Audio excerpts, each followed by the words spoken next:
السلام علیکم ورحمۃ اللہ وبرکاتہ والحمد للہ فی اولہ وآخرہ والحمد للہ علی ظاہرہ وباطنہ اما بعد اللہم صلی علی محمد مبارک وسلم وصلی علیہ اللہم انفعنا بما علمتنا وعلمنا ما ينفعنا وزدنا علما سبحانک لا علم لنا الا ما علمتنا انک انت العلیم الحکیم رب اشرح لی صدری ویسر لی امری واحلل عقدة من لساني يفقهوا قولي اللهم ربنا زدنا علما اللهم ربنا زدنا علما اللهم ربنا زدنا علما آمین۔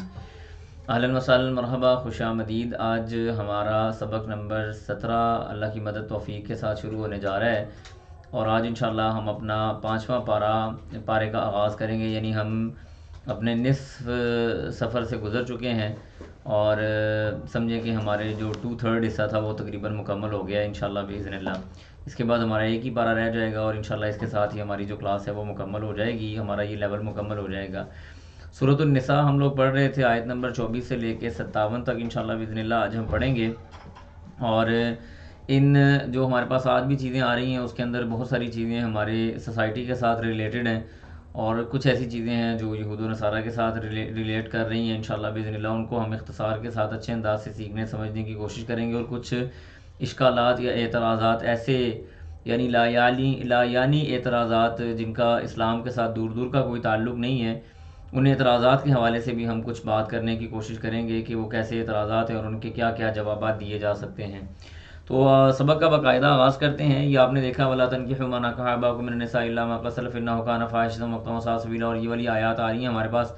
بنیادی طور پہ اصل میں جو 5واں پارہ شروع ہو رہا ہے نا، 5واں پارہ شروع ہماری پچھلی ان آیات کے ساتھ ریلیٹ ہو کے آ رہا ہے، کہ ہم نے پڑھا تھا حرمت علیکم امہاتکم وبناتکم واخواتکم وعماتکم وغیرہ وغیرہ، یہ ساری آیات ہم نے پڑھی کہ کون سی ایسی خواتین ہیں جن کے ساتھ نکاح نہیں ہو سکتا، اور میں نے آپ کو اس کا ایک چھوٹا سا سادہ سا قاعدہ بتایا تھا پردے کے حوالے سے بھی اور نکاح کے حوالے سے بھی، یعنی خاص طور پہ پردے کے حوالے سے، کہ ہر وہ مرد جس کے ساتھ کسی بھی وقت جا کے آپ کا نکاح ہو سکتا ہے، اس سے آپ کا پردہ کرنا وہ ضروری ہے، وہ فرض ہے۔ تو یہاں سے ہمارا آج کا سبق شروع ہو رہا ہے۔ پچھلی آیات کے اندر جو باتیں ہو رہی تھیں کہ فلاں فلاں عورتیں ہیں جن سے ہم نے نکاح نہیں کرنا، انہی عورتوں میں سے کچھ یہ والی عورتیں بھی آگے آ رہی ہیں۔ اللہ فرماتے ہیں اعوذ باللہ من الشیطان الرجیم بسم اللہ الرحمن الرحیم۔ اللہ فرماتے ہیں والمحصنات، اور شادی شدہ عورتیں، یہاں پہ محصنات سے مراد ہے شادی شدہ عورتیں، من النساء عورتوں میں سے، یعنی یہ جو شادی شدہ عورتیں ہیں نا ان کے ساتھ بھی نکاح نہیں ہو سکتا۔ تو کسی کے ذہن میں یہ خیال آ جائے کہ جی ماں کے ساتھ نہیں ہو سکتا، بہن کے ساتھ نہیں ہو سکتا، پھوپھی کے ساتھ نہیں ہو، فلاں فلاں کے ساتھ نہیں ہو سکتا، تو شاید شادی شدہ عورت کے ساتھ ڈائریکٹ نکاح ہو سکتا ہے، نہیں۔ جو عورت شادی شدہ ہے، مطلب یہ کیا ہوا کہ نکاح کے اوپر نکاح نہیں ہو سکتا۔ اللہ فرماتے ہیں والمحصنات، اور شادی شدہ عورتیں، من النساء عورتوں میں سے، الا مگر ما ملکت ایمانکم، جن کے تمہارے دائیں ہاتھ مالک ہیں، یعنی مالکت مالک ہیں تم، ایمانکم تمہارے دائیں ہاتھ، مطلب تمہاری لونڈیاں، الا ما ملکت ایمانکم، ہاں البتہ تمہاری لونڈیاں جو ہیں ان کے ساتھ، کتاب اللہ لکھ دیا ہے اللہ تعالیٰ نے، یہ فرض کر دیا ہے اللہ تعالیٰ نے، علیکم تم پر۔ یہ بات اللہ سبحانہ و تعالیٰ نے جتنی بھی پیچھے باتیں کی گئی ہیں کہ کن عورتوں کے ساتھ نکاح ہوگا کن کے ساتھ نہیں ہوگا، یہ ساری باتیں تمہارے اوپر فرض کر دی گئی ہیں۔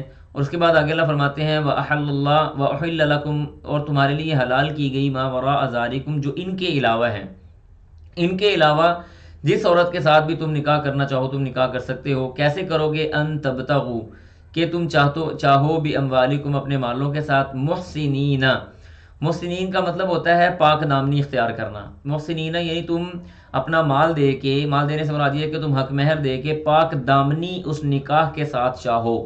یہاں پہ ہمیں نکاح کا فلسفہ سمجھ آتا ہے۔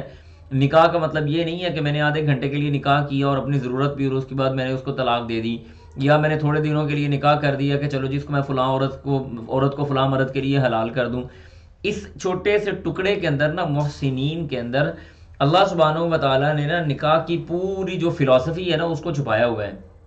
نکاح کا مقصد کیا ہے؟ محسنین، محسنین کا مطلب کیا ہے؟ پاک دامنی اختیار کرنا، ٹھیک ہے جی۔ ان تبتغوا، کہ تم تلاش کرو باموالکم، اپنے مالوں کے ساتھ، محسنین پاک دامنی کو، غیر مصافحین، نہ کہ شہوت زانی کو، یعنی ایسا نہیں ہے کہ اپنی شہوت پوری کرنے کے لیے نکاح کیا جاتا ہے، شہوت پوری کرنے، پاک دامنی اختیار کرنے کے لیے نکاح کیا جائے۔ فمستمتعتم، پس جس سے تم فائدہ حاصل کرو، بھی اس کے ساتھ، منہن، ان میں سے، یعنی ان عورتوں میں سے جس سے تم فائدہ حاصل کرو، فآتوہن، تو دو ان کو، اجورہن، ان کا اجور سے مراد یہاں پہ اجرت نہیں ہے، اللہ معاف کرے، یہاں پہ اجور سے مراد ہے حق، ان کا حق مہر، اجورہن ان کا مال، فریضۃً جو فرض کیا گیا ہے، یعنی جو تم نے ان کا حق مہر فرض کیا ہے وہ تم ان کو دو، ان کا حق مہر ان کو پورا پورا عطا کرو۔ پھر آگے اللہ فرماتے ہیں ولا جناح، اور کوئی گناہ نہیں ہے، علیکم تم پر، فیما تراضیتم بہی، کہ تم رضامندی اختیار کرو بہی اس کے بارے میں، یعنی اس حق مہر کے بارے میں تم آپس میں کسی رضامندی کے اوپر اگر آ جاتے ہو، من بعد الفریضہ، اس کو فرض کر دینے کے بعد، حق مہر کو فرض کرنے کے بعد اگر آپس میں رضامندی کے ساتھ یہ ہو جاتا ہے، مثال کے طور پہ کہ آپ کی بیوی آپ کو یہ اجازت دے دیتی ہے کہ ٹھیک ہے جی آپ نے مجھے جو 5-7 ہزار 10 ہزار یہ 20-25 ہزار حق مہر دیا تھا آپ اس میں سے آدھا مجھے دے دیں، تو یہ آپ کی باہمی رضامندی ہے۔ وہ عورت کہہ دیتی ہے کہ ٹھیک ہے میں آپ کو وہ مال دیتی ہوں لیکن میری شرط یہ ہے کہ آپ اس مال کو فلاں کاروبار کے اندر انویسٹ کریں گے، یہ باہمی رضامندی ہے۔ وہ عورت کہہ دیتی ہے کہ جی میں مال آپ کو چھوڑتی ہوں، ویسے ہی چھوڑتی ہوں، میری طرف سے آپ جہاں پہ مرضی اس کو لگا دیں، یہ بھی رضامندی ہے۔ وہ عورت کہتی ہے جی کہ میں آپ کو اپنا حق مہر یہ کہتی ہوں کہ میرے حق مہر کے ساتھ آپ مسجد بنوا دیں، یہ بھی رضامندی ہے۔ تو جو بھی آپس میں رضامندی کے ساتھ تمہارے درمیان میں معاملہ طے پا جائے اس پہ اللہ کہتے ہیں تمہارے لیے کوئی گناہ نہیں ہے۔ ان اللہ، بے شک اللہ تعالیٰ، کانا ہے علیمن، جاننے والا، حکیمن، حکمت والا۔ اس کے بعد اللہ فرماتے ہیں وَمَن لَّمْ يَسْتَطِعْ، اب یہاں پہ بڑی زبردست باتیں ہو رہی ہیں، یہاں پہ نا آپ نے یہ آیات پڑھتے ہوئے نا ذہن میں ایک دو باتیں رکھنی ہے کہ ہمارے ہاں لوگ اعتراض کرتے ہیں اسلام کے اوپر جی کہ اسلام نے لونڈی اور غلام کا تصور دیا، یہ دیا وہ دیا۔ بنیادی طور پہ اسلام نے لونڈی اور غلام کو تو تحفظ فراہم کیا ہے۔ آپ دیکھیں قسم کا کفارہ دینا ہے غلام آزاد کرو، لیان آپ نے جناب اپنی ماں کو اپنی بیوی کو ماں کہہ دیا ہے، آپ کفارہ ادا کرو، کفارے کی صورت میں تم نے غلام آزاد کرنا ہے۔ تم نے جناب اسی طرح سے روزے کی حالت میں بیوی کے پاس آ گئے ہو تو تم نے غلام آزاد کرنا ہے، یعنی غلام کی آزادی کے لیے تو مختلف سزائیں مقرر کی گئی ہیں، مختلف حد مقرر کی گئی ہے کہ جس کے ساتھ غلام کو آزادی دی جائے۔ پہلے کیا ہوتا تھا، جو بھی جنگ میں عورت مل گئی بس ٹھیک ہے جی اسی کے ساتھ ہی معاملات کرنے شروع کر دیے۔ اسلام نے تو لونڈیوں کے بڑے حقوق رکھے ہیں اگر دیکھا جائے، یعنی ایسی لونڈی کے ساتھ کوئی بھی آدمی اپنی جسمانی ضرورت پوری نہیں کر سکتا جس لونڈی کو امیر نے یا حاکم وقت نے کسی کو دیا نہ ہو۔ مثلا مال میں آ گئی، وہ خواتین بھی آ گئی، مرد بھی آ گئے، تو کسی نے یعنی امیر نے وہ عورت کسی کے حوالے کی نہیں ہے، ایسی عورت کو ہاتھ لگانا جائز نہیں ہے، بلکہ وہ کسی کو پھر جس کو دی گئی اس کے علاوہ کوئی اور آدمی اس کے پاس نہیں آ سکتا۔ جبکہ اسلام سے پہلے کیا تھا، وہ عورت جو مال و متاع بن کے آ گئی اس کے ساتھ ہر بندہ ہی فائدہ لینے کے چکر میں ہوتا، وہ تو بالکل بے یار و مددگار تھی۔ پھر اسی طرح سے اگر اس عورت سے اولاد ہو جاتی ہے تو اس کو ام ولد کہہ کے عزت دی گئی ہے کہ ابھی ام ولد ہو گئی ہے، اگر اس کا خاوند فوت ہوگا تو وہ عورت خود بخود آزاد ہو جائے گی، اس کا بچہ اپنے باپ کی وراثت میں حقدار بنے گا۔ اسلام نے تو آگے بڑی خوبصورت قسم کی جو ہے وہ راستے تعین کیے ہیں، راستے مقرر کیے ہیں تاکہ معاشرے کے اندر برائی بھی نہ ہو اور لوگوں کے حقوق بھی سلب نہ ہو۔ اسلام نے تو یہ خوبصورت تصور دیا ہے، ان کو پڑھنے کی ضرورت ہے، اشکالات میں جانے کی ضرورت نہیں ہے۔ ٹھیک ہے جی انشاءاللہ۔ تو اللہ فرماتے ہیں وَمَن لَّمْ يَسْتَطِعْ، اب یہ بات ہو رہی ہے لونڈیوں کے حوالے سے، فرمایا وَمَن لَّمْ يَسْتَطِعْ، جو طاقت نہیں رکھتا، مِنکُم تم میں سے، طَوْلًا یعنی اس حق مہر کو ادا کرنے کی، یا یعنی اس کے پاس مالی طاقت نہیں ہے کہ وہ آزاد عورت سے نکاح کر سکے، این کہا کہ وہ نکاح کر سکے، المحصنات المؤمنات، مومن آزاد عورت کے ساتھ وہ نکاح کرنے کی مکمل 100% طاقت نہیں رکھتا، یعنی اس کے پاس اتنا مال ہی نہیں ہے کہ وہ حق مہر کسی آزاد عورت کا حق مہر ادا کر کے اس کے ساتھ نکاح کر سکیں۔ تو اللہ فرماتے ہیں فَمِمَّا مَلَكَتْ، تو ایسی صورت میں کیا ہے، فَمِن جو ہے ما ملکت ایمانکم، تمہارے ہاتھوں میں یعنی تمہاری لونڈیاں تمہارے لیے ہیں، من فتیاتکم المؤمنات، فتیات کہتے ہیں یعنی عورت کو، نوجوان عورت کو، فتیاتکم المؤمنات، وہ جو لونڈیاں ہیں تمہارے ہاتھوں میں، یہ تمہاری جو لونڈیاں ہیں وہ خواتین تمہارے لیے، مومنات جو ہیں وہ تمہارے لیے ہیں۔ واللہ، اور اللہ تعالیٰ، عالم، وہ جانتا ہے بھی ایمانکم، تمہارے ایمانوں کو، یعنی تمہارے اعمال کو اللہ جانتا ہے کہ اصل میں تمہارا مقصد کیا ہے۔ بعضکم من بعض، تم آپس میں ایک دوسرے سے ہی تو ہو، کوئی آزاد ہے یا کوئی غلام ہے، یہ تو تقسیم اللہ سبحانہ و تعالیٰ کی ہے۔ کوئی آدمی آزاد عورت کا حق مہر ادا کر سکتا ہے، غلام آزاد عورت کا نہیں کر سکتا، یہ بھی اللہ سبحانہ و تعالیٰ کے پاس ہے۔ تو بعضکم من بعض، اللہ کہتا ہے تم ایک دوسرے میں سے ہی تو ہو۔ فنکحوہن، پس تم ان کے ساتھ نکاح کرو، کن کے ساتھ، یہاں پہ لونڈی کی بات ہو رہی ہے، تم اس لونڈی کے ساتھ نکاح کرو، بِإِذْنِ أَهْلِهِنَّ، اس کے مالک کی اجازت کے ساتھ۔ دیکھیں کیسی خوبصورتی دی ہوئی ہے، ایسے نہیں ہے کہ ایک آدمی کہہ رہا ہے کہ میں نے لونڈی کے ساتھ نکاح کرنا ہے اور وہ اس کے مالک سے پوچھے ہی نہ اور اپنی مرضی کے ساتھ جا کے اس کے ساتھ معاملہ طے کرنا شروع کر دے، ایسے کبھی نہیں ہوگا.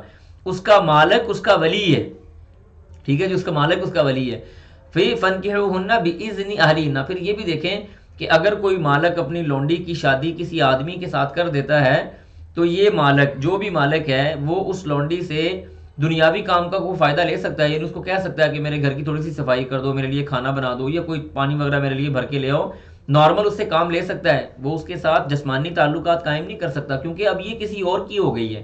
کیسے خوبصورت قسم کے اصول اور ضوابط اسلام نے دیے ہوئے ہیں، ہمارے لوگ پڑھتے نہیں ہیں اور اشکالات کا شکار ہو جاتے ہیں. اس کے بعد اللہ فرماتے ہیں وَآتُوهُنَّ، اور تم دو اجورہن، ان کو بھی، یعنی اجورہن یعنی ان کی اجرت نہیں، مطلب یعنی ان کا حق مہر، ان کو بھی ان کا حق مہر دو بالمعروف، دستور کے مطابق، محسنات. اب یہ خواتین بھی کیا ہوں؟ محسنات، یہ بھی پاکیزگی یا پاک دامنی اختیار کرنے والی ہوں، غیر مصافحات، شہوت اور اپنی ہوس کو پوری کرنے والی نہ ہوں، ولا متخذات اخدان، اور نہ ہی یہ چھپ چھپا کر دوستیاں رکھنے والی ہوں. یعنی واضح طور پہ کسی کے ساتھ نکاح کریں، واضح طور پہ سامنے آئیں اور ان کا مقصد اپنی پاک دامنی اختیار کرنا ہو. یہ جو چھپ چھپا کے آپس میں یاریاں لگانا، جیسے اس کی ہم ڈیجیٹل مثال اگر دے لیں نا واضح لفظوں میں آپ کو بتاؤں تو اس کی ڈیجیٹل مثال ہمارے سامنے بن رہی ہے آج کل کی چیٹنگ. ہمارے ہاں آڈیو چیٹنگ ہو رہی ہے، یہ ویڈیو چیٹنگ ہو رہی ہے، یہ لکھ کے چیٹنگ ہو رہی ہے.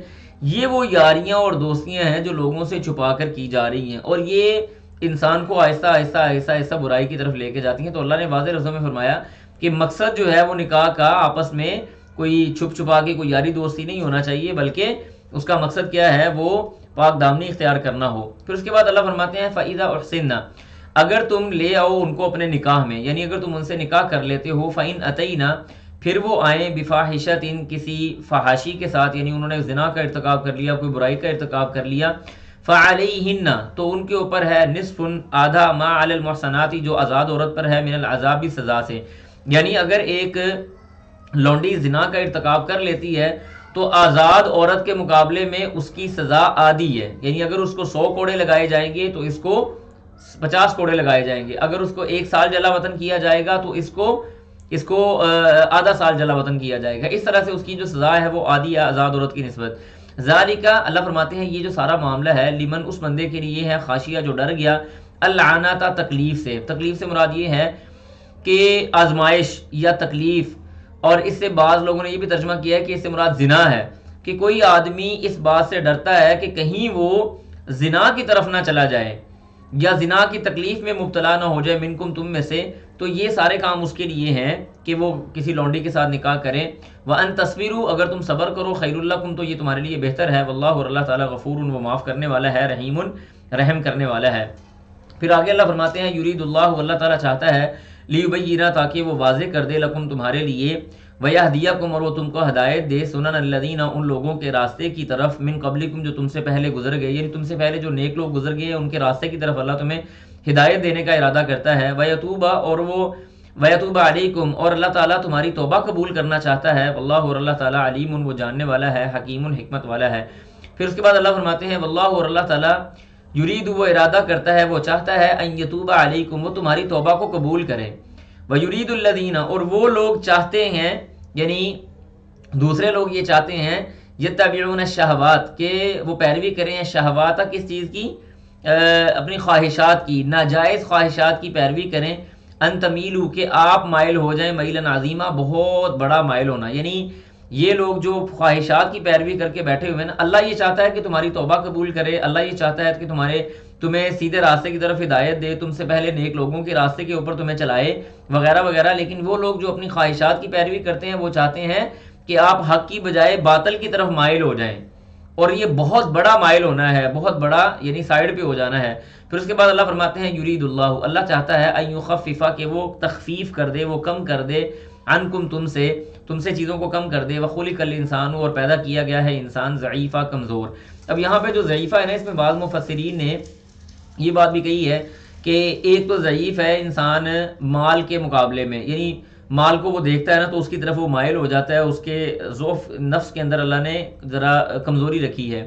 اسی طرح سے انسان عورتوں کے معاملے میں بڑا کمزور واقع ہوا ہے. دیکھیں حالانکہ خواتین کے بارے میں کہا گیا ہے کہ وہ ان کے پاس عقل کا بھی نقصان ہے اور دین کا بھی نقصان ہے، اس کے باوجود ایک عورت ایک آدمی کو 1 منٹ میں اپنی انگلیوں پہ نچا سکتی ہے، 1 منٹ میں اپنی طرف مائل کر سکتی ہے. تو مرد جو ہے یہ خواتین کے حوالے سے کمزور واقع ہوا ہے، کمزور پیدا کیا گیا ہے. یہ بھی اس کی ایک تفسیر کی گئی ہے. تو اگلے صفحے کی طرف ہم چلتے ہیں. یہ بڑی زبردست آیات اللہ سبحانہ و تعالیٰ یہاں پہ بھی باتیں بیان کر رہے ہیں.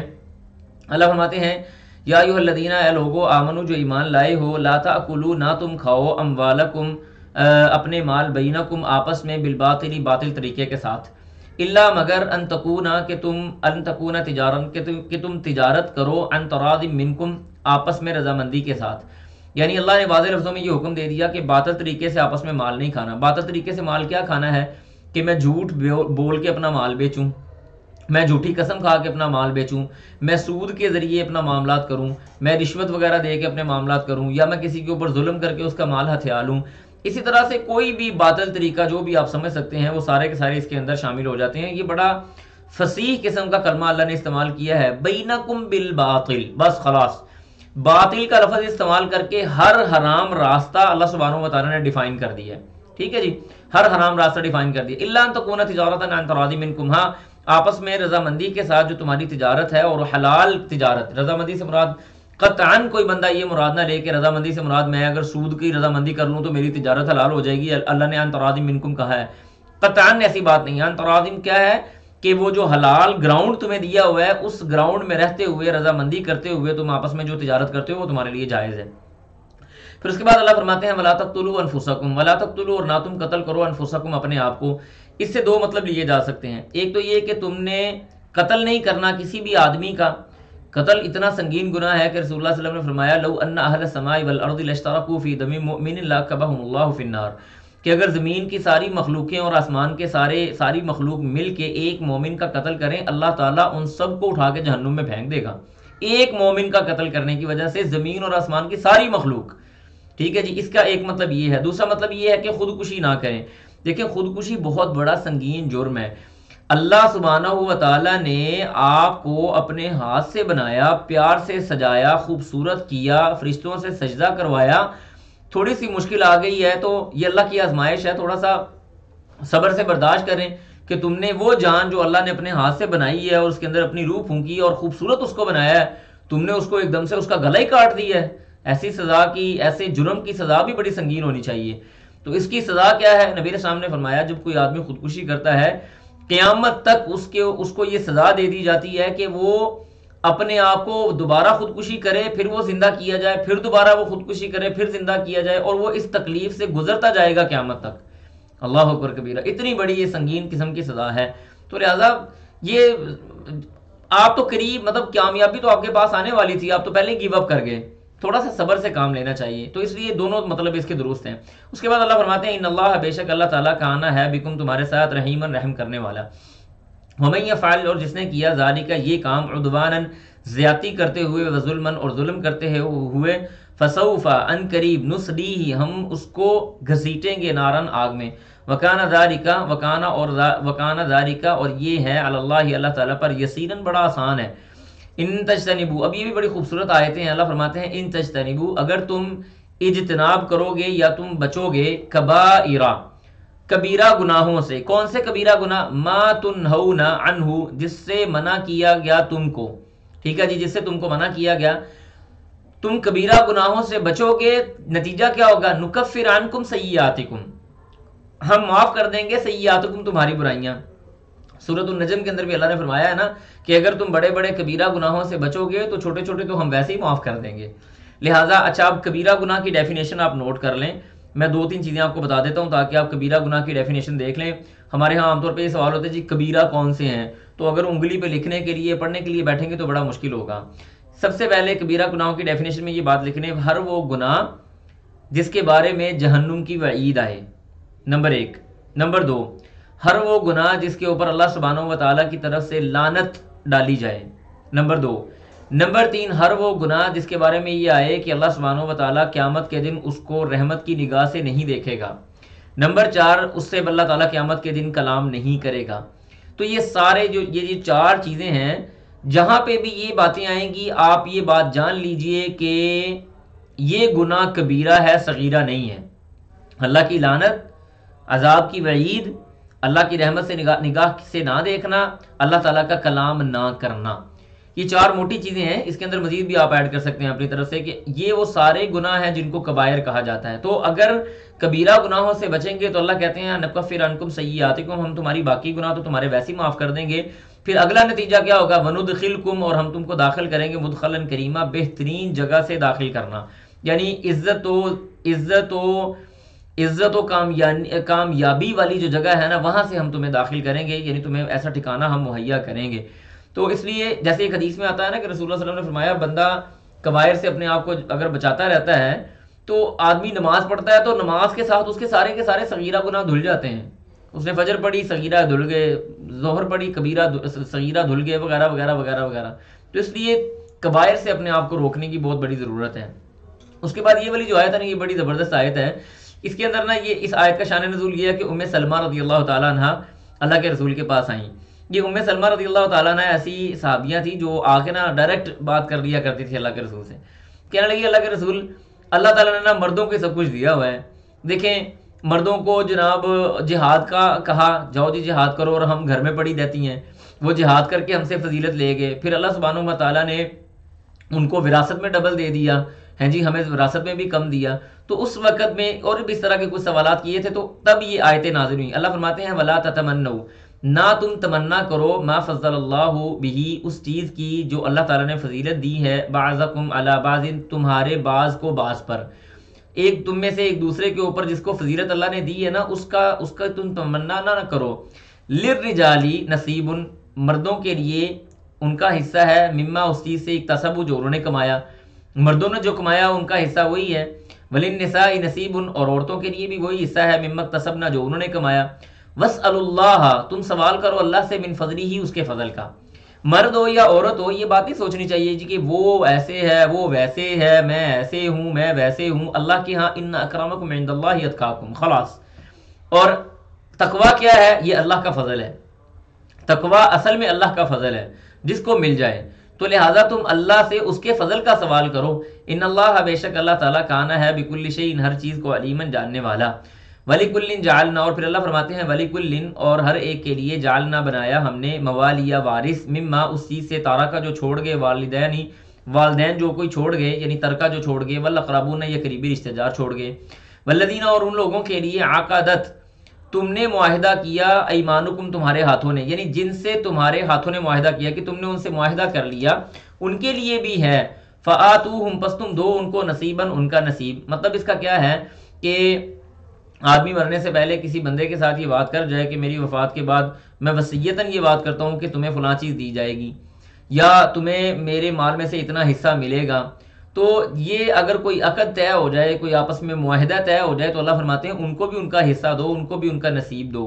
ان اللہ بے شک کانا ہے اللہ تعالیٰ علی کل شیء، ہر چیز پر شہیداً گواہ. یعنی اگر یہاں پہ جو حکمت نظر آتی ہے نا گواہ کہنے کی، وہ یہ ہے کہ دو بندے ہی موجود تھے، آپس میں عقد طے ہو گیا، آپس میں معاہدہ ہو گیا کہ یہ چیزیں تمہیں دی جائیں گی. ایک کاروباری اشتراک پہ بات کر لیں، آپ کاروباری طور پہ بات کر لیں کہ یار اگر ہم کاروبار علیحدہ علیحدہ کریں گے تو یہ چیزیں میں تمہیں دوں گا اور یہ چیزیں میں اپنے پاس رکھوں گا. اب یہ بندہ ایک فوت ہو گیا، فریق اول فوت ہو گیا، تو جس چیز کا آپس میں معاہدہ طے ہوا تھا اس کے مطابق یہ فریق ثانی کو اس کے ورثاء سب کچھ دیں گے. ٹھیک ہے، تو اللہ یہاں پہ شہیدن کہنے کی جو حکمت سمجھ آتی وہ یہ ہے کہ تھے تو تم دو بندے ہی آپس میں بات کرنے والے، لیکن اللہ تمہارے اوپر گواہ تھا، اس کو پتا ہے کہ تم نے آپس میں کیا چیز طے کی تھی. اس کے بعد اللہ فرماتے ہیں الرجال، مرد جو ہیں، قوامون وہ حاکم ہیں، علی النساء عورتوں پر، بما اس چیز کے ساتھ، فضل اللہ جو فضیلت دی اللہ تعالیٰ نے، بعضهم علی بعض ان کے بعض کو بعض پر، وبما اور اس وجہ سے، انفقوا کہ وہ خرچ کرتے ہیں، من اموالہم اپنے مالوں سے. میں آپ کو مزے کی بات بتاؤں، یہ والی جو آیت کا ٹکڑا ہے نا یہ مجھے ایک عورت نے سمجھایا. ہماری ایک رشتہ دار خاتون ہے، رشتے میں میری خالہ لگتی ہیں ذرا دور کی، ان کی وہ بیوہ ہو گئی، بعد میں الحمدللہ ان کی شادی ہو گئی، تو ان دنوں میں وہ رشتے وشتے کی تلاش میں تھے. مجھے بڑی حیرانگی ہوئی یہ بات سن کے. تو کسی خاتون کے بارے میں بات ہو رہی تھی تو انہوں نے یہ بات مجھے کہی کہ یہ جو خرچ کرنے کا حوصلہ ہے نا یہ اللہ تعالیٰ نے مرد کو دیا ہے. مرد ایک وقت میں ایک بیوی ہو یا 4 بیویاں ہوں، اس کے 2 بچے ہوں یا 10 بچے ہوں یا 20 بچے ہوں، وہ ایک ہی وقت میں اپنے والدین پہ بھی خرچ کرتا ہے، اپنی بیوی پہ بھی خرچ کرتا ہے، اپنے بچوں پہ بھی خرچ کرتا ہے، اپنے بہن بھائیوں پہ بھی خرچ کرتا ہے، اور جتلاتا کبھی نہیں ہے۔ مرد کبھی بھی خرچ کر کے جتلاتا نہیں ہے، جبکہ اس کے مقابلے میں اللہ تعالیٰ نے اس کی فطرت وہ نہیں بنائی کہ وہ کمائی کرے، لیکن اگر وہ کمائی کرتی ہے تو وہ جتلائے گی۔ یہ مجھے بات ایک عورت نے سمجھائی کہ عورت کے اندر اللہ نے یہ حوصلہ نہیں رکھا ہوا کہ وہ کمائی کرے اور پھر اس کے بعد وہ خرچ کرے اور وہ کسی کو بتائے نہ، کبھی بھی ایسے نہیں ہو سکتا۔ تو یہ اللہ نے یہ فضیلت دی ہے کہ مرد اپنے مال سے خرچ کرتا ہے لیکن کبھی جتلاتا نہیں ہے۔ عورت 10 روپے بھی خرچ کرے گی اپنے بچوں کے اوپر تو 2-3 بار مرد کو کم از کم سنائی کر دے گی۔ تو اس بات پہ انشاءاللہ امید ہے کہ خواتین میری بات سے ایگری کریں گی کہ یہ اللہ سبحانہ و تعالیٰ نے طبیعت کا حصہ بنایا ہے۔ پھر اس کے بعد اللہ فرماتے ہیں فالصالحات، پس اصلاح کرنے والی یعنی نیک خواتین، قانتات فرما برداری کرنے والی، حافظات اپنی شرمگاہوں کی حفاظت کرنے والی، للغیبی خامد کی عدم موجودگی میں، بما اس چیز کے ساتھ حافظ اللہ جو اللہ تعالیٰ نے اس کی حفاظت فرمائی، جس چیز کا یعنی اللہ نے حفاظت کرنے کا حکم دیا، جس چیز کے ساتھ اللہ تعالیٰ نے اس کی حفاظت فرمائی وہ اس نے اپنی وہ حفاظت کرتی ہے اپنے خامد کی عدم موجودگی میں۔ یعنی رسول اللہ صلی اللہ علیہ وسلم کی حدیث ہے، آپ علیہ السلام نے جنتی عورت کی 4 صفات ذکر کی ہیں اس حدیث کے اندر۔ فرمایا کہ وہ عورت جس کو دیکھ کے اس کا خاوند خوش ہو جائے، نمبر 1۔ نمبر 2، اس عورت کو جب وہ حکم دے کسی بات کا تو اس کی اطاعت اور فرما برداری کرے، نمبر 2۔ نمبر 3، جب وہ خاوند گھر پہ نہیں ہے تو وہ اپنی عزت کی اور اس کے مال کی حفاظت کرے۔ فرمایا کہ ایسی عورت جو ہے وہ جنت میں داخل ہوگی۔ یہ بہترین عورت کی نشانی ہے کہ یہ نہیں ہے کہ مرد بیچارہ وہ پہلے باہر سے پریشان آیا ہے، وہ اس نے آ کے اپنی پریشانی کیا شیئر کرنی ہے، آگے سے اس کو 36 اور باتیں سننے کو مل جائیں تو وہ بیچارہ کیا کامیاب ہوگا، وہ تو ایسی چکر میں پڑا رہے گا۔ تو عورت ایسی ہونی چاہیے، بیوی کی صفت ایسی ہونی چاہیے کہ مرد اس کو دیکھے تو اپنے غم بھول جائے اور اس کے چہرے کے اوپر مسکراہٹ آ جائے اس کو دیکھ کے۔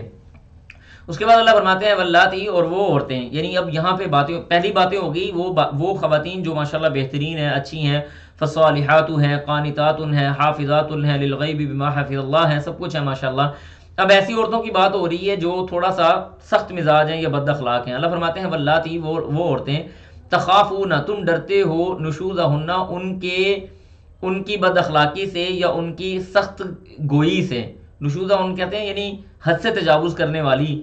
پھر اس کے بعد اللہ کہتے ہیں کہ تم نے ایسی عورتوں کے ساتھ تعامل کیسے کرنا ہے۔ یہاں پہ بھی ایک بات میری نوٹ کر لیں، ہمارے ہاں جو جدید اسلامائزیشن آ رہی ہے یا جدید ہمارے ہاں جو ماشاءاللہ مفکرین آ رہے ہیں نا، وہ کہتے ہیں جی اسلام نے مارنے کا حکم دیا عورت کو، اسلام نے ڈائریکٹ مارنے کا حکم کسی جگہ پہ نہیں دیا۔ یہ وہ آیت ہے جو آپ کے اس اشکال کو دور کرے گی کہ عورت کو مارنے کا حکم کہاں ہے، کیسے ہے، کس طرح سے ہے، کن سٹیپس کے بعد ہے۔ اللہ فرماتے ہیں پہلا سٹیپ کیا ہے، ایسی عورتیں جو آپ کی نافرمانی کرتی ہیں کہ تم ان کی نافرمانی سے ڈرتے ہو، ان کی بد اخلاقی سے ڈرتے ہو، ان کی بدتمیزی سے ڈرتے ہو، تو تم نے کیا کرنا ہے، ڈائریکٹ اس کو مارنے پیٹنے نہیں لگ جانا۔ فاعظوہن، پس تم ان کو نصیحت کرو، ان کو سمجھاؤ کہ محترمہ ایسے نہیں ہوتا، یہ معاملات ایسے ہیں، آپ کو نہیں پتا، میں نے چلنا ہے، میں نے کرنا ہے، وغیرہ وغیرہ، اس کو اچھے انداز سے سمجھاؤ۔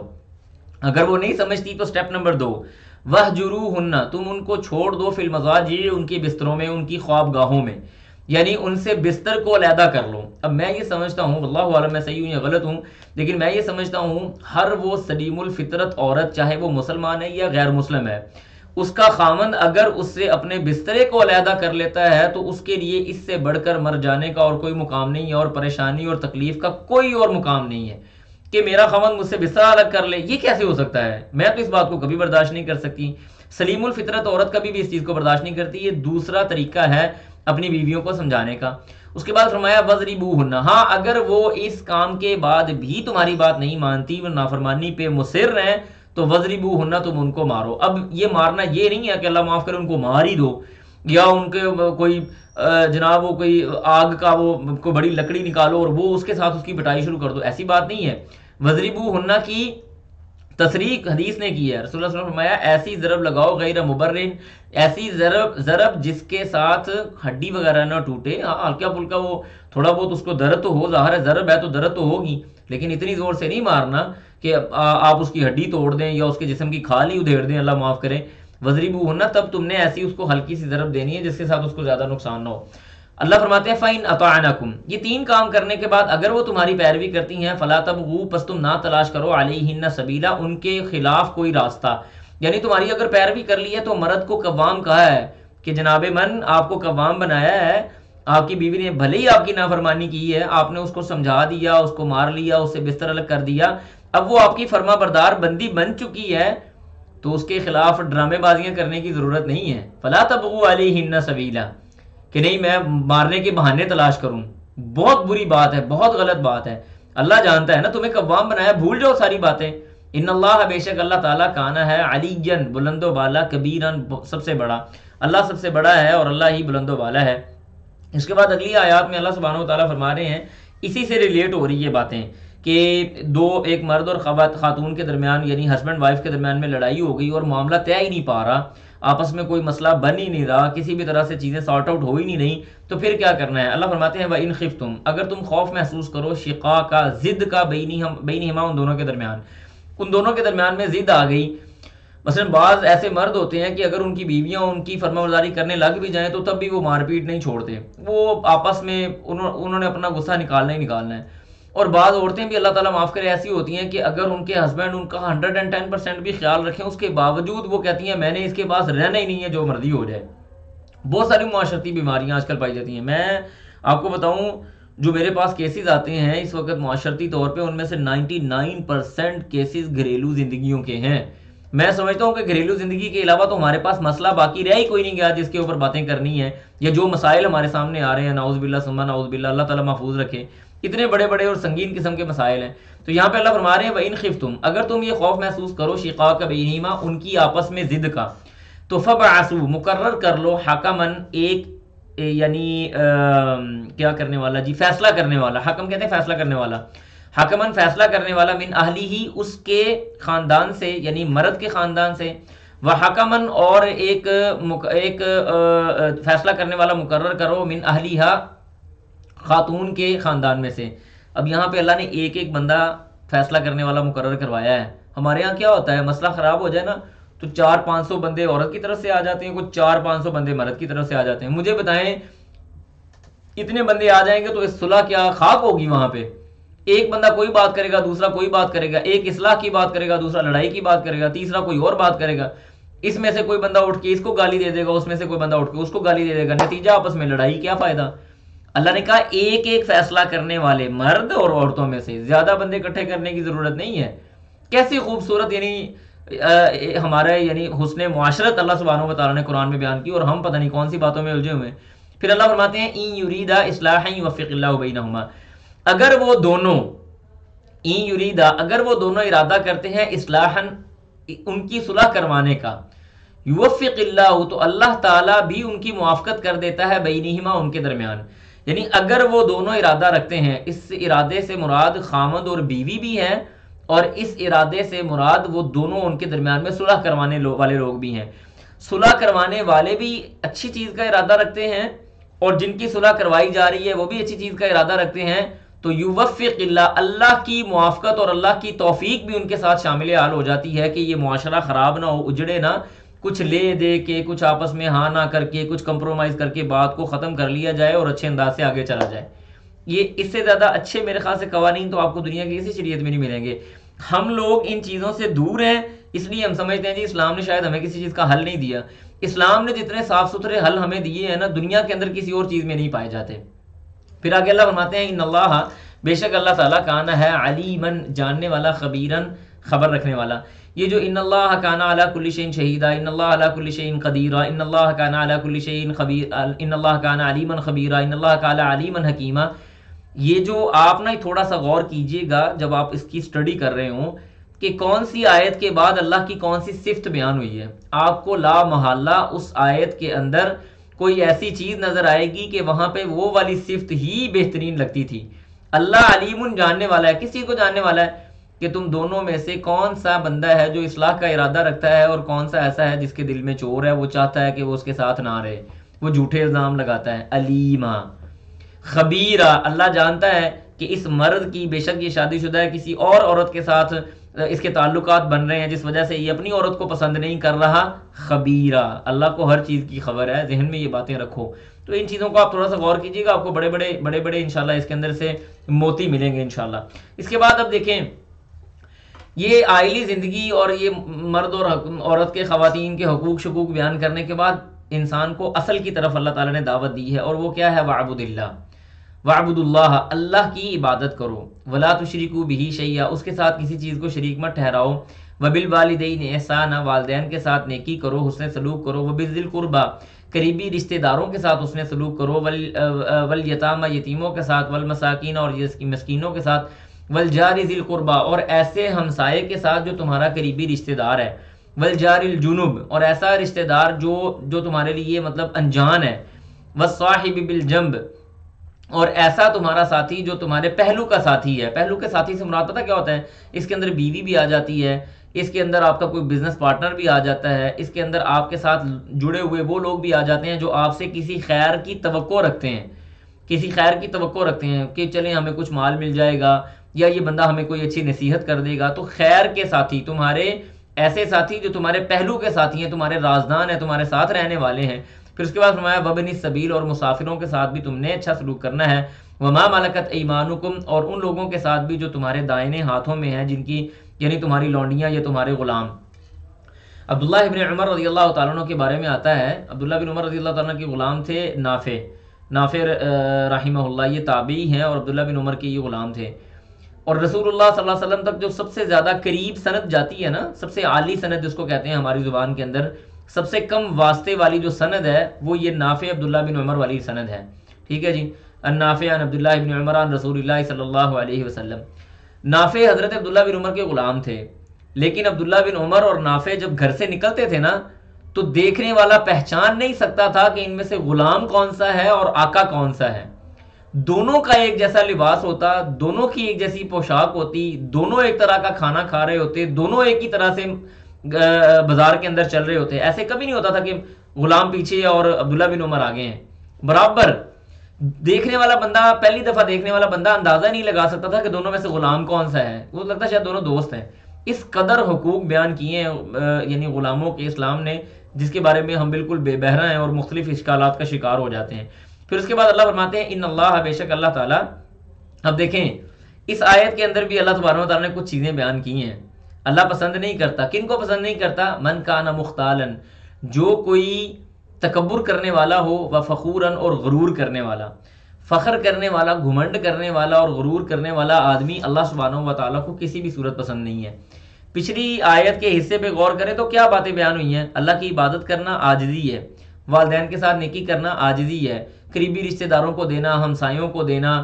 پھر ہمسایوں کے اتنے حقوق ہے کہ رسول اللہ صلی اللہ علیہ وسلم نے فرمایا، جبریل میرے پاس آئے، انہوں نے آ کے ہمسایوں کے اتنے حقوق بیان کیے، اتنے حقوق بیان کیے، اتنے حقوق بیان کیے کہ مجھے ڈر لگ گیا کہ کہیں وراثت میں سے بھی ہمسایوں کو حصہ نہ دینا پڑ جائے۔ اللہ اکبر کبیرہ، اتنے حقوق بیان کیے ہیں، ٹھیک ہے جی۔ اب یہ بندہ جو اتنا مال خرچ کر رہا ہے، اتنے حسن سلوک سے پیش آ رہا ہے، جس کو یہ حکم دیا جا رہا ہے کہ تم نے اس کا بھی خیال کرنا ہے، اس کا بھی خیال کرنا ہے، اس کا بھی خیال کرنا ہے، اس کا بھی خیال کرنا ہے، وہ بندہ کیا تکبر والا ہوگا، غرور والا ہوگا؟ نہیں۔ لہٰذا اس کے برعکس اس بندے کی بات بیان کر دی، فرمایا ان اللہ لا یحب، اللہ نہیں پسند کرتا، من کان مختالا، جو کوئی تکبر کرنے والا ہو، فخورا، فخر کرنے والا، غرور کرنے والا ہو۔ اور یہ تکبر کیا ہے؟ حدیث میں آتا ہے کہ رسول اللہ صلی اللہ علیہ وسلم کے بعد صحابہ بیٹھے تھے، انہوں نے کہا کہ اللہ کے رسول، آدمی چاہتا ہے اس کا لباس اچھا ہو، اس کا پہننا اچھا ہو، باقی ساری چیزیں اس کی اچھی ہوں۔ آپ علیہ السلام نے فرمایا غرور، تکبر یہ نہیں ہے کہ انسان اچھا لباس پہنے، اچھے جوتے پہنے، اچھا کھانا کھائے وغیرہ وغیرہ، یہ غرور نہیں ہے۔ غرور یہ ہے الکبر بطر الحق وغمط الناس، تکبر یہ ہے کہ انسان حق بات کو جھٹلا دے، وغمط الناس، اور لوگوں کو حقیر سمجھے، یہ چھوٹے لوگ ہیں، اور یہ کمی کمین ہے، اور یہ ذات پات کے اوپر آ جائے، یہ تکبر ہے۔ اور یہ تکبر اللہ کو پسند نہیں، بلکہ ایک حدیث آتی ہے، رسول اللہ نے فرمایا، یہ حدیث قدسی ہے، فرمایا کہ اللہ فرماتا ہے الکبر ردائی، تکبر جو ہے نا، تکبر یہ میری چادر ہے۔ اور میں واللہ یقین کریں آپ کو بتاؤں، تکبر پسند، جو تکبر لائق ہے نا، وہ ہے بھی اللہ کے۔ مخلوق کیا، کچھ بھی نہیں۔ میں کل ایک چیز دیکھ رہا تھا کہ یہ جب ٹرکی کے اندر زلزلہ آیا، اللہ تعالیٰ ان کے لیے آسانیاں پیدا فرمائے، ٹرکی کے اندر زلزلہ آیا تو ایک آدمی کے 3 4 5 مکان تھے، صرف 30 سیکنڈ پہلے 3 مکان تھے اس کے پاس، 30 سیکنڈ پہلے، 30 سیکنڈ کے زلزلے کے بعد اس کے پاس 2 روٹیاں تھیں، اور یہ لکھا ہوا تھا کہ یہ روٹیاں بھی اس کی اپنی نہیں ہیں، بلکہ اس کو کسی امدادی سامان والے آ کے دے کے گئے ہیں۔ آپ یہ اتنا سا تو بندہ ہے، تکبر کس بات کا کرنا بھائی؟ 1 سیکنڈ لگتا ہے، جھٹکا لگتا ہے، بندہ ختم، کوئی ہے ہی نہیں، اس کی کوئی ویلیو ہی نہیں ہے۔ کس بات کا غرور؟ تکبر لائق ہی اللہ سبحانہ و تعالیٰ کے ہیں، بندوں کو تکبر کرنا ہی نہیں چاہیے، مختاراً فخورا۔ اس کے بعد اللہ فرماتے ہیں اگلی جو ہمارے پاس آ رہا ہے جی سبق، اب یہاں پہ مال خرچ کرنے کے حوالے سے بات آ گئی۔ اللہ فرماتے ہیں الذین، وہ لوگ یبخلون، جو بخیلی اختیار کرتے ہیں، ویأمرون، اور وہ حکم دیتے ہیں الناس، لوگوں کو، بالبخل، بخل کا، ہاتھوں کو ایسے دبا لو، نہیں خرچ کرنا اللہ کے راستے میں، ویکتمون، اور وہ چھپاتے ہیں ما آتاہم اللہ، جو ان کو اللہ نے دیا، من فضلی، اپنے فضل سے۔ تو یاد رکھیں بڑا ہی اچھا وہ آدمی ہے جو اللہ کے دیے ہوئے مال سے یہ بات سوچ کے خرچ کر دیتا ہے کہ اللہ نے مجھے دیا ہے، میں کون سا اپنے پاس سے دے رہا ہوں۔ جو بندہ یہ سوچتا ہے نا جی میں اپنے پاس سے دے رہا ہوں، وہ بندہ ناکام آدمی ہے۔ اللہ اگر آپ کو نہ دے تو کہاں سے آپ کے پاس آئے گا؟ اللہ نے دیا ہے تو دے دو، کیا فرق پڑتا ہے، اور دے دے گا، کوئی مسئلے والی بات نہیں ہے، پریشانی والی بات ہے ہی نہیں۔ لیکن بندہ ہے نا کیلکولیشن کرتا ہے، کیلکولیشن کے ڈر کی وجہ سے کہ مال میں کمی آ جائے گی وہ نہیں دیتا۔ لیکن مال دینے کے ساتھ جو روحانیت اور سکون ملتا ہے یہ بھی اللہ کی طرف سے بہت بڑا فضل اور اللہ کی طرف سے بہت بڑا رزق ہے جس بندے کو مل جائے۔ بڑے بندے ہیں یقین کریں کروڑوں اربوں روپے کے مالک ہیں، 2 روپے اللہ کے راستے میں نہیں دیتے، اور بڑے وہ بندے ہیں جن کے پاس کچھ بھی نہیں ہے، وہ 5 روپے دینے کی استطاعت رکھتے ہیں، خوشی خوشی اللہ کے راستے میں 5 روپے خرچ کر دیتے ہیں۔ لہذا بخیلی اختیار نہیں کرنی چاہیے، اللہ کے راستے میں دینا چاہیے۔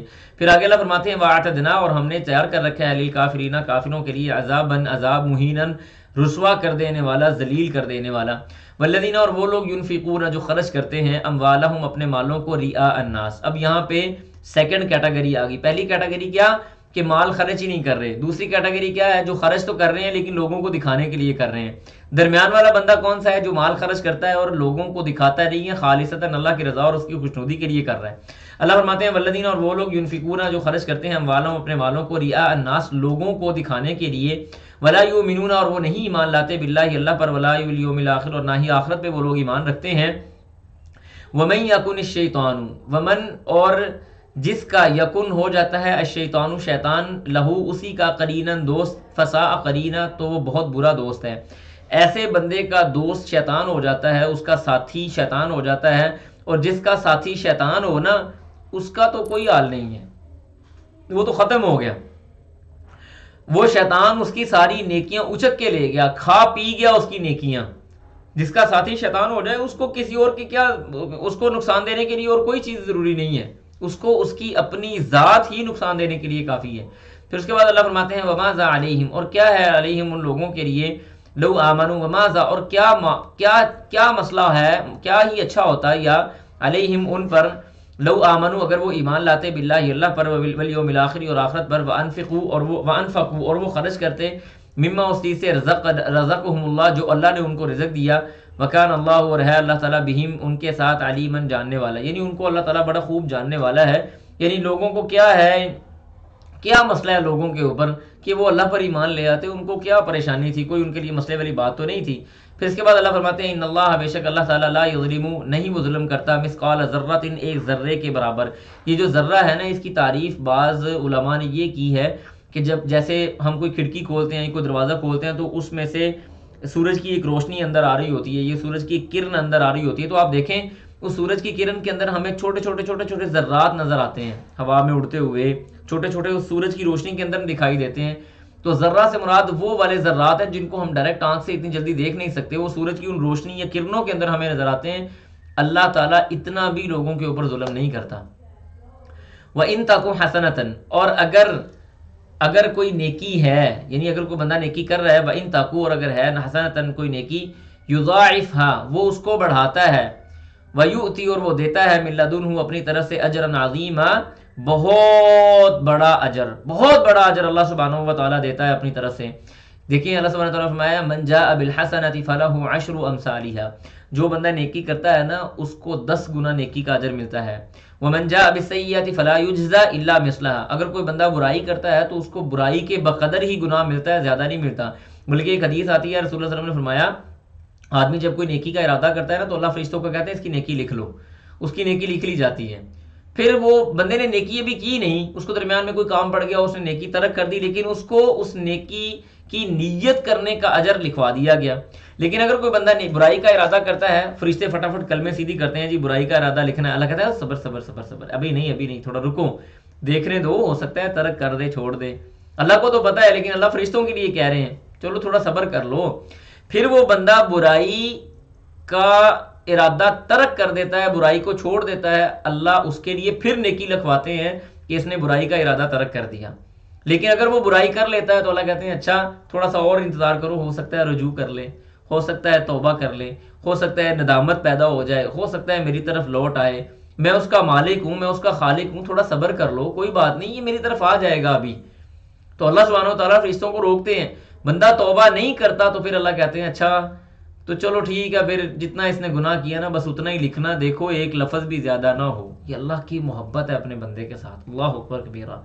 پھر اس کے بعد اللہ کہتے ہیں فکیفا، یہ جو آیت ہے نا فکیفا اذا جئنا، واللہ یہ رونگٹے کھڑے کر دینے والی آیت ہے۔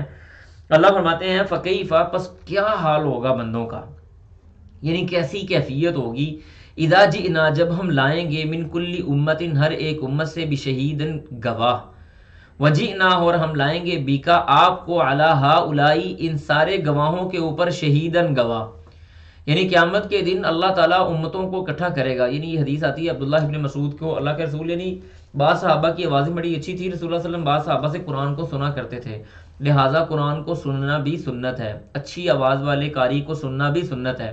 عبداللہ بن مسعود کہتے ہیں کہ اللہ کے رسول نے مجھے کہا یار عبداللہ چلو مجھے ذرا یہ جو یار وغیرہ کا لفظ ہے یہ میں نے اپنی طرف سے ایڈ کیا ہے، مطلب اس کو آپ حدیث کا حصہ نہ سمجھیں، یہ مفہوم حدیث ہے کہ اللہ کے رسول نے اس طرح سے بیان کیا ہوگا کہ عبداللہ مجھے قرآن سناؤ۔ عبداللہ ابن مسعود رضی اللہ تعالیٰ عنہ قرآن سنا رہے ہیں، قرآن کی تلاوت کر رہے ہیں، اور جب اس آیت پہ پہنچے نا فکیف اذا جئنا من کل امت بشہید وجئنا بک علی ہؤلاء شہیدا، تو کہتے ہیں کہ میں نے اللہ کے رسول صلی اللہ علیہ وسلم کے چہرے کی طرف دیکھا، آپ علیہ الصلوۃ والسلام کی داڑھی مبارک ساری آنسوؤں سے تر تھی، پورا چہرہ آپ کا آنسوؤں سے بھیگا ہوا تھا۔ ایسی سخت قسم کی آیت ہے، یعنی کیا کیفیت ہوگی، وہ منظر کیا ہوگا کہ ایک امت ایسے آ رہی ہے اور اللہ اس امت کو اپنے سامنے کھڑا کرے گا، وہ امت کہے گی کہ ہمارے پاس تو ڈرانے والا کوئی آیا ہی نہیں تھا، اللہ اس نبی کو لے آئے گا جو اس امت کی طرف بھیجا گیا تھا، اور پوچھا جائے گا ہاں جی بتاؤ تم نے امانت ادا کی تھی، وہ کہے گا اللہ میں نے امانت ادا کی تھی، یہ خود بخود انکار کر رہے ہیں، یہ خود بخود، اور اس وقت جان کے لالے پڑے ہوں گے کہ کہیں ایسے نہ ہو جائے کہ اللہ کہے تم نے امانت ادا نہیں کی، کیسی کیفیت ہوگی۔ پھر یہ سارے جتنے بھی انبیاء ہیں، ان انبیاء کے اوپر اللہ تعالیٰ رسول اللہ صلی اللہ علیہ وسلم کو گواہ بنائیں گے، اللہ کہیں گے ہاں جی بتاؤ ان انبیاء نے امانت ادا کی تھی، اللہ انہوں نے امانت ادا کی تھی۔ اب رسول اللہ صلی اللہ علیہ وسلم کو کیسے پتا چلا؟ کیونکہ قرآن نے ہمیں آ کے یہ بات بتائی، یہ قرآن رسول اللہ صلی اللہ علیہ وسلم پہ نازل ہوا، اس قرآن کے اندر اللہ سبحانہ و تعالیٰ نے بتایا کہ ہم نے وَإِلَىٰ عَادٍ أَخَاهُمْ هُودًا وَإِلَىٰ مَدْيَنَ أَخَاهُمْ شُعَيْبًا وَإِلَىٰ کہ ہم نے ان انبیاء کی طرف ان کے بھائی بھیجے، ان انبیاء ان قوموں کی طرف ان کے بھائی بھیجے، ان لوگوں کی طرف ان کے بھائی بھیجے۔ رسول اللہ صلی اللہ علیہ وسلم ان انبیاء کی تصدیق کریں گے، ان انبیاء کی گواہی دیں گے۔ یہ بڑی سنگین قسم کی اور سخت قسم کی آیت ہے، اور پھر اسی قیامت کی یہ جو منظر ہے، اسی کی ہولناکی یہاں پہ یہ بیان ہو رہی ہے۔ اللہ فرماتے ہیں یومئذ، اس دن کیا ہوگا، یودو چاہے گا، الذین یعنی چاہیں گے، الذین وہ لوگ، کافروا جنہوں نے کفر کیا، وعصوا الرسول اور انہوں نے رسول اللہ صلی اللہ علیہ وسلم کی نافرمانی کی، لو اگر، تسوا یعنی دو کا مطلب یہاں پہ کاش کے معنی میں ہے، کاش، تسوا برابر ہو جائے، بہم ان کے ساتھ، الارض زمین، یعنی زمین کھلے اور اس زمین کے اندر وہ دھس جائیں اور زمین برابر ہو جائے ان کے اوپر، اللہ کے سامنے وہ کھڑے نہ ہوں، اللہ کے سامنے وہ جواب دہی نہ دیں۔ یعنی کافر لوگ اس دن اپنے آپ کے بارے میں یہ خیال کر رہے ہوں گے، جیسے آتا ہے نا ما قدمت ایدیکم، کہ جیسے سورۃ نبا کے اندر آتا ہے کہ کافر لوگ کیا کہیں گے کہ ہم کاش کہ ہم مٹی ہو جاتے، کاش کہ ہم مٹی ہو جائیں، ہم سے حساب کتاب نہ لیا جائے۔ تو یہ کافروں کی حسرتوں میں سے ایک حسرت ہے۔ اس کے بعد اللہ فرماتے ہیں ولا یکتمون اللہ، اور نہیں وہ چھپا سکیں گے اللہ تعالیٰ سے حدیثاً کوئی بھی بات، اللہ سے کوئی بات وہ نہیں چھپا سکیں گے جو مرضی ہو جائے۔ پھر اس کے بعد اللہ فرماتے ہیں یا ایھا الذین آمنوا، یہ والی جو آیت ہے نا شراب کی حرمت پہ، یہ دوسری آیت ہے۔ پہلی شراب کی حرمت کی آیت تھی یسألونک عن الخمر والمیسر، دوسری آیت یہ والی ہے جو آپ کے سامنے آ رہی ہے، اور اس کا شان نزول یہ بیان کیا جاتا ہے کہ علی رضی اللہ تعالیٰ عنہ کی دعوت کی تھی، غالباً عبد الرحمن بن عوف رضی اللہ تعالیٰ عنہ نے یا کسی اور صحابی نے دعوت کرنے کے بعد، اس وقت شراب ابھی حرام نہیں ہوئی تھی، تو کھانا شانا کھانے کے بعد شراب بھی پی لی گئی، نماز کا ٹائم ہو گیا تو نماز میں کھڑے ہوئے تو یہ والی صورت پڑھی قل یا ایھا الکافرون لا اعبد ما تعبدون نحن نعبد ما تعبدون، انہوں نے یہ آگے بات کر دی نا حضرت علی رضی اللہ تعالیٰ عنہ کہ ہم بھی اسی کی عبادت کرتے ہیں جس کی تم عبادت کرتے ہو۔ تو اللہ سبحانہ و تعالیٰ نے یہ آیتیں نازل کی کہ یا ایھا الذین آمنوا، اے ایمان والو، لا تقربوا، نہ تم قریب جاؤ، الصلاۃ، نماز کے، وانتم، اور اس حال میں کہ تم سکارا، نشے کی حالت میں ہو، حتیٰ، یہاں تک کہ تعلموا، تم جان لو، ما تقولون، جو تم کہہ رہے ہو، ولا جنوبا، اور نہ ہی جنابت کی حالت میں تم نماز کے پاس جاؤ، یعنی جنابت کی حالت میں تم نے نماز نہیں ادا کرنی۔ جنابت کی حالت کون سی ہوتی ہے؟ میاں بیوی کا آپس میں ازدواجی تعلقات قائم کر لینا، مردوں کو احترام کا ہو جانا، عورتوں کو مخصوص ایام کا آ جانا، یا نفاس والی جو بچہ پیدا کرنے کے بعد کے جو ایام ہوتے ہیں، یہ سارے ان کو جنبی حالت کہا جاتا ہے۔ مرد اور عورت کے لیے اس کو جنبی حالت کہا جاتا ہے۔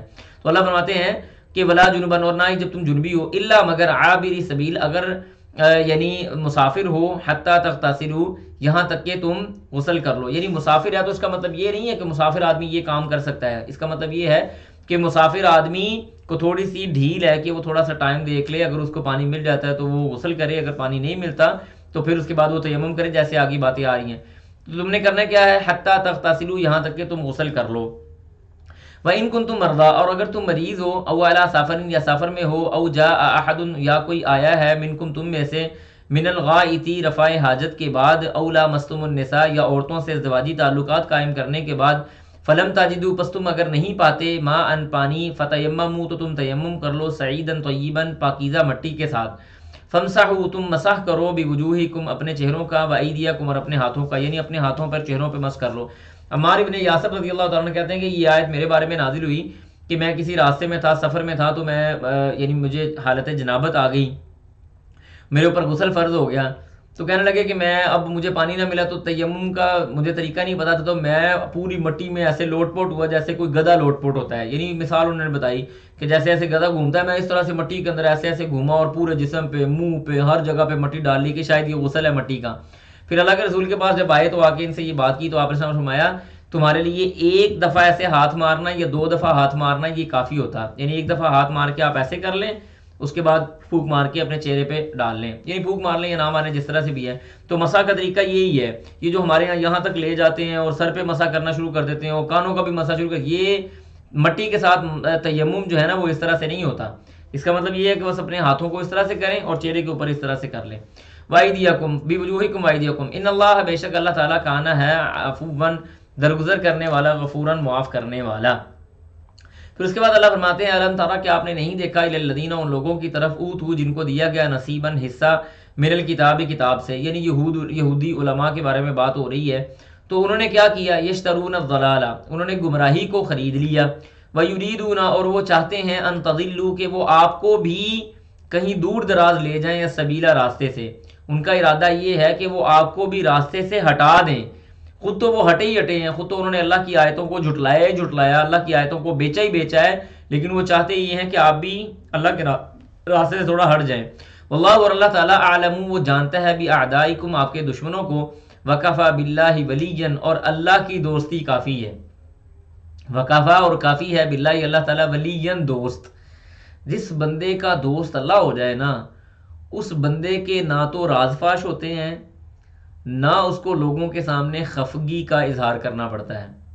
اپنا رازدان اللہ کو بنائیں، کوئی مسئلہ آ گیا ہے مت لوگوں کے سامنے ڈسکس کریں، میرے ساتھ یہ ہو گیا، مجھے یہ مسئلہ بن گیا، مجھے یہ پریشانی ہو گئی۔ اللہ کے سامنے ذکر کریں کہ یا اللہ میں نے اپنی بات شیئر تو کرنی ہے نا، بندہ ہے نا وہ پیٹ کے اندر اس کے کچھ نہ کچھ ہوتا رہتا ہے، اس کا دل تنگ ہو جاتا ہے لوگوں کی باتوں کے ساتھ یا پریشانی کے ساتھ، تو لوگوں کے ساتھ شیئر کرنے کی کیا ضرورت ہے؟ لوگ کل کلا آپ کا راز فاش کر دیں گے، آپ کے بارے میں باتیں کرنا شروع کر دیں گے، آپ کو ترقی ملے گی تو آپ کے بارے میں یہ کہا جائے گا یہ تو فلاں آدمی ہے، اس نے تو فلاں کیا، اس نے تو ایسے کیا، اب بڑا صوفی صاحب اور حضرت صاحب بن کے بیٹھا ہوا ہے۔ کوئی ضرورت نہیں ہے۔ وَكَفَى بِاللَّهِ وَلِيًّا، یاری اللہ کے ساتھ، شیئرنس اللہ کے ساتھ، گفتگو اللہ کے ساتھ، مدد اللہ کے ساتھ، اگر محتاجی ہے تو وہ فقط اللہ سبحانہ و تعالیٰ کے ساتھ، اللہ کے سامنے کوئی انما اشکو بثی وحزنی الی اللہ، مولا میں کسی کے سامنے شکایتیں نہیں کر رہا، پریشانی آئی ہے ساتھ تو نے ساتھ دینا ہے، کوئی اور تو دوست میرا یار ہے نہیں۔ اللہ کے سامنے نا اپنی یہ جو عقیدہ توحید ہے نا، عقیدہ توحید یہ بڑی نعمت ہے، یہ بڑی خالص عبادت ہے۔ جب اللہ سے دعا کریں نا تو اللہ سے عقیدہ توحید کا واسطہ دے کے دعا کیا کریں کہ یا اللہ دنیا پتہ نہیں کدھر کدھر سجدے کر رہی ہے، پتہ نہیں کہاں کہاں جا کے ڈھول ڈمکا ہو رہا ہے اور دھمالیں پڑ رہی ہیں، یا اللہ یہ زمین تو تیرے علاوہ کسی کے سامنے نہیں جھکی، اگر تجھے یہ عمل پسند ہے تو میری یہ مشکل تو آسان کر دے۔ دیکھیں آپ کی مشکل کیسے آسان ہوتی ہے۔ عقیدہ توحید کوئی ہلکی پھلکی چیز نہیں ہے، یہ بڑی اللہ کی نعمت ہے۔ پھر اس کے بعد اللہ فرماتے ہیں وَكَفَى بِاللَّهِ، اور اللہ تعالیٰ ہی کافی ہے، نصیراً مددگار۔ پریشانی آتی ہے تو مدد اللہ کی طرف سے آتی ہے، اللہ تعالیٰ مددگار کافی ہے، بندوں کی مدد کی کوئی اہمیت نہیں۔ بندوں کی مدد کی آپ یہ کیا بات کرتے ہیں؟ آپ کسی آدمی سے قرضہ مانگ کے دیکھیں، یا وہ اگر آپ کو قرض دے گا تو آپ کے اوپر اس کا احسان ہو گیا، اور اگر وہ قرض نہیں دے گا تو ساری زندگی کے لیے شرمندگی ہو گئی، پریشانی ہو گئی کہ آپ اس کا سامنا ٹھیک سے نہیں کر سکتے کہ یار اس بندے نے مجھے نہ کر دی تھی، آپ اپنے آپ کے اندر گھٹنا شروع کر دیں گے۔ اللہ سے مانگیں، کیا مسئلہ ہے، کوئی مسئلے والی بات ہی نہیں ہے، تھوڑا ٹائم لگے گا لیکن مل جائے گا، آزمائش ہوگی، چیک کیا جائے گا ایمان بڑا ہے کہ نہیں ہے۔ باتیں تو بڑی کرتا ہے حضرت صاحب، چلیں دیکھتے ہیں، چیک کرتے ہیں اس کا ایمان کتنی دیر تک چلتا ہے ہمارے ساتھ۔ اس کے بعد اللہ فرماتے ہیں من الذین، ان لوگوں میں سے، ہادو جو یہودی ہوئے، یحرفون انہوں نے بدل دیا، یحرفون الکلمہ اللہ کی بات یعنی کلام کو انہوں نے بدل دیا، کلمہ کو انہوں نے بدل دیا، عن مواضعہ اس کی جگہ سے، ویقولون اور انہوں نے کہا، سمعنا یعنی وہ کہتے ہیں، سمعنا یحرفون بدل دیتے ہیں، اس کو مضارع میں ترجمہ کریں، ویقولون اور وہ کہتے ہیں، سمعنا ہم نے سنا، وعصینا اور ہم نے نافرمانی کی، واسمع اور آپ سنیے، غیر مسمعین ایسے کی طرح کہ جیسے جس کا نہ سنا گیا ہو، یعنی آپ سنیں لیکن ایسے سنیں کہ جیسے کسی بندے کو سنا نہ گیا ہو، آپ کی تبلیغ ہو لیکن ایسے ہو کہ وہ تبلیغ کسی جگہ نہ پہنچے، وراعینا اور رائنا یہ لفظ جیسے ہم نے پڑھا تھا نا سورۃ البقرہ کے اندر کہ یہ یہودی کرتے کیا تھے، یہ رائینا کہتے تھے، اے ہماری بکریوں کے چرواہے۔ رائنا کا مطلب ہوتا ہے ہماری طرف دیکھیے، ہماری طرف توجہ کریں، لیکن یہ رائنا کہنے کی بجائے کہتے تھے رائینا، اے ہماری بکریوں کے چرواہے۔ لین یہ اللہ نے وضاحت بیان کر دی، ورائینا اور رائنا کہتے ہو، لین بِأَلْسِنَتِهِمْ اپنی زبانوں کو بھیجتے ہوئے، یعنی ان کو نیچے لے کے جاتے ہوئے، رائینا زبانوں کو کھینچتے ہوئے، وطعنن اور تان کرتے ہیں، فی الدین دین کے اندر، ولو انہم اللہ فرماتے ہیں ولو اور اگر بہت ہی اچھا ہوتا انہم ولو اگر انہم کہ وہ قالو کہتے، کاش کے یہ کاش کے معنی لے ہیں، لو کاش انہم کے قالو وہ کہتے، سمعنا ہم نے سنا، واطعنا اور ہم نے پیروی کی، واسمع اور سنیے، وانظرنا اور ہماری طرف دیکھیے، لکان خیر لہم تو یہ ان کے لیے بڑا بہتر ہوتا، واقمن اور زیادہ قائم رکھنے والا ہوتا، ٹھیک ہے جی، ان کے لیے بہت اچھا اور بہت اچھے والا معاملہ ہوتا۔ ولیکن اور لیکن لعنہم اللہ لعنت کی اللہ تعالیٰ نے ان پر، بکفرہم ان کے کفر کی وجہ سے، فلا یؤمنون پس نہیں ایمان لائے، الا مگر قلیلا بہت کم لوگ۔ اہل کتاب کے جو یہودی تھے ان میں سے علماء بہت سارے تھے لیکن سارے علماء ایمان نہیں لے کے آئے تھے، کعب احبار لے کے آئے تھے، عبداللہ بن سلام لے کے آئے تھے، یا ایک دو اور لوگ تھے جو مسلمان ہوئے تھے یہودیوں کے علماء میں سے۔ اگلے صفحے کی طرف ہم چلتے ہیں، اللہ فرماتے ہیں یا ایھا الذین اے لوگو اوتوا الکتاب جو کتاب دیے گئے ہو، آمنو ایمان لاؤ، بما اس چیز کے ساتھ، انزلنا بما نزلنا جو نازل کیا ہم نے، مصدقاً تصدیق کرنے والا ہے، لما اس چیز کی، معکم جو تمہارے پاس ہے، یعنی تمہارے پاس جو چیز ہے، یعنی تورات تمہارے پاس ہے تو قرآن مجید تورات کی بھی تصدیق کرنے والا ہے۔ کس سے پہلے من قبلی اس سے پہلے، ان نطمسا کہ ہم بگاڑ دیں، وجوہن چہروں کو، فنردھا تو ہم لوٹا دیں ان کو، علی ادباریہا ان کی پیٹھوں کے بل، او نلعنہم یا ہم لعنت کریں، کما لعننا جیسے ہم نے لعنت کی اصحاب السبت ہفتے کے دنوں والے لوگوں کے اوپر، وکان امر اللہ اور اللہ سبحانہ و تعالیٰ کا جو معاملہ ہے، مفعولا یہ پورا ہونے والا ہے۔ یعنی اللہ سبحانہ و تعالیٰ نے یہ بات کہی کہ ہم چہرے بگاڑ دیں تمہارے، یا تمہیں ہم ختم کر دیں، یا ہم تمہارا حال ان لوگوں کی طرح، یا تمہارے اوپر لعنت ایسی بکھیر دیں جیسی ہم نے اصحاب السبت کے اوپر لعنت بکھیری تھی۔ اللہ کہتے ہیں ایسی چیز سے پہلے تم ایمان لے آؤ، اگر یہ کام کرو گے تو ٹھیک ہے، وکرنا جواب یا نتیجہ کیا ہے، وکان امر اللہ مفعولا اللہ کا کام تو پورا ہونے والا ہے، اللہ کا حکم پورے ہونے والا ہے۔ پھر اس کے بعد اللہ فرماتے ہیں ان اللہ بے شک اللہ تعالیٰ لا یغفر نہیں وہ معاف کرتا، یشرکا بھی کہ اس کے ساتھ کسی کو شریک ٹھہرایا جائے، ویغفر اور وہ معاف کرتا ہے، ما دون ذالک جو اس کے علاوہ ہے، لمن یشاء جس کو چاہتا ہے، ومن یشرک اور جس نے شرک کیا، باللہ اللہ کے ساتھ، فقد افترا تو اس نے باندھا، اسما عظیما بہت بڑا گناہ اس نے باندھا ہے اللہ سبحانہ و تعالیٰ کے اوپر۔ یعنی اللہ تعالیٰ میں نے اس کی آپ کو ایک مثال دیتا ہوں سادہ لفظوں میں، مثال آپ کو شاید ہو سکتا ہے اس سے اچھی کوئی اور بھی مثال آپ کے ذہن میں ہو، لیکن میں نا شرک کے حوالے سے کچھ بھائی سوال کرتے ہیں شرک کا اللہ تعالیٰ کیوں معاف نہیں کرے گا. ہمارے یہاں کچھ ہوتے ہیں نا کہتے ہیں جی اللہ تعالیٰ نے شرک کیوں معاف نہیں کرنا, شرک کے بارے میں اللہ تعالیٰ نے کیوں ایسی سنگین بات کی ہے. میں اس کی ایک نا آپ کو لاجیکل مثال دیتا ہوں. دیکھیں میری بات سنیں, میں امجد بھائی بیٹھے ہوئے ہیں. امجد بھائی نے ایک گھر خریدا جو 5 مرلے کا ہے. میں ایک دنیاوی مثال دے رہا ہوں مخلوق کی. 5 مرلے کا ایک گھر خریدا امجد صاحب نے جو ان کے نام پہ ہے. اس کے اندر جو بھی معاملات یا نظام چل رہا ہے وہ ان کے حکم کے مطابق ہے. ان کے حکم سے وہاں پہ مکھی بھی پر نہیں مار سکتی. ایک گھر کے اندر 5 مرلے کا گھر ہے چھوٹا سا. میں نصر اللہ یہاں پہ آیا اور میں نے آ کے کہا کہ جواد بھائی میرے ساتھ ہیں. میں جواد صاحب کو لے کے آیا اور امجد صاحب کو گھر سے باہر بلا کے میں نے کہا جواد, یہ جو جواد ہے نا جواد بھائی, یہ 2.5 مرلے کے مالک ہیں. یہ 2.5 مرلے کے مالک ہیں. نہ جواد صاحب اس کے مالک ہیں, نہ جواد صاحب کے پاس کوئی پروف ہے, نہ جواد صاحب اس گھر کے اندر کوئی تصرف کر سکتے ہیں, نہ ہی اس کے اندر کوئی عمل دخل کر سکتے ہیں. یہ بات طے شدہ ہے, یہ پتہ ہے بات. اب امجد صاحب کی میرے بارے میں کیا رائے ہوگی؟ وہ کہیں گے یار آپ پاگل ہیں, آپ کا دماغ ٹھیک ہے, یہ جگہ میری ہے, اس کے اندر حاکمیت میری ہے, اس کے اندر میرے حکم کے بغیر ایک کمرے سے نکل کے دوسرے کمرے میں بھی کوئی بندہ نہیں جا سکتا. آپ یہ جواد کو کہاں سے اٹھا کے لے آئیں؟ امجد صاحب کا غصہ جواد پہ نہیں ہوگا, میرے اوپر ہوگا جو لے کے آنے والا ہے. مخلوق کا مخلوق کے ساتھ یہ حال ہے کہ وہ اپنی ریاست یا اپنی سلطنت کے اندر دوسرے بندے کا عمل دخل برداشت نہیں کرتا. تو اللہ تعالیٰ کے بارے میں آپ یہ گمان کرتے ہیں کہ میں کسی بھی ایسے ہی کسی بھی بندے کو اٹھا کے میں لے کے آؤں گا اور کہوں گا کہ یہ بارش بھی دیتا ہے, یہ بچے بھی دیتا ہے, یہ فلاں کام بھی کرتا ہے, یہ فلاں کام بھی کرتا ہے, یا اللہ تجھے نہیں پتا یہ بھی تیرے ساتھ ساتھ یہ والے کام کرتے ہیں. اللہ تعالیٰ کو غیرت نہیں آئے گی. رسول اللہ صلی اللہ علیہ وسلم نے فرمایا, حدیث کے الفاظ ہیں, فرمایا واللہ اغیر منی, اللہ سبحانہ و تعالیٰ مجھ سے زیادہ غیرت مند ہے. یعنی میں تم سے زیادہ غیرت مند ہوں اور اللہ مجھ سے بھی زیادہ غیرت مند ہے. خالق کا مخلوق کی مخلوق کے ساتھ اس بات کے اوپر آپس میں کوئی ایگریمنٹ نہیں ہو رہا اور برداشت نہیں ہو رہی, تو خالق کی مخلوق کے ساتھ ہو جائے گی. جس نے آپ کو اپنے ہاتھ سے پیدا کیا, اپنے ہاتھ سے بنایا, پیار بھی کیا, خلیفہ بھی بنایا, مال بھی دیا, دولت بھی دی, شہرت بھی دی, کھانے پینے کی چیزیں بھی دی, ساری کی ساری چیزیں, سمندر, آسمان, دریا, ستارے, چاند, سورج آپ کے لیے مسخر کر دیے, اور آپ کسی بھی بندے کو اٹھا کے اس کے سامنے کھڑا کر دیں, یہ بھی تھوڑے تھوڑے کام کرتا ہے جو تو کرتا ہے. اللہ تعالیٰ کی غیرت جو ہے نا وہ بڑی عظیم ہے, یہ بات اس کو برداشت نہیں ہے. اس وجہ سے اللہ نے فرمایا ان اللہ لا یغفر ان یشرک بہ ویغفر ما دون ذلک لمن یشاء. میرے خیال سے انشاءاللہ امید ہے کہ آپ کو اس بات کی سمجھ آ گئی ہوگی. لہٰذا کوئی بندہ اگر یہ سوال کرے نا کہ جی شاید یہ کوئی ظلم ہو رہا ہے, اسے کہیں ظلم نہیں ہو رہا. تجھے دکھاتے ہیں تم اپنے بارے میں یہ بات کو کیا گمان کرتے ہو کہ تمہارے پاس یہ ریاست ہو اور تمہاری ریاست کے اندر کوئی بندہ عمل دخل کرے, تمہاری کیا کیفیت ہوگی؟ اللہ تعالیٰ تو پھر اللہ تعالیٰ وہ تو خالق ہے.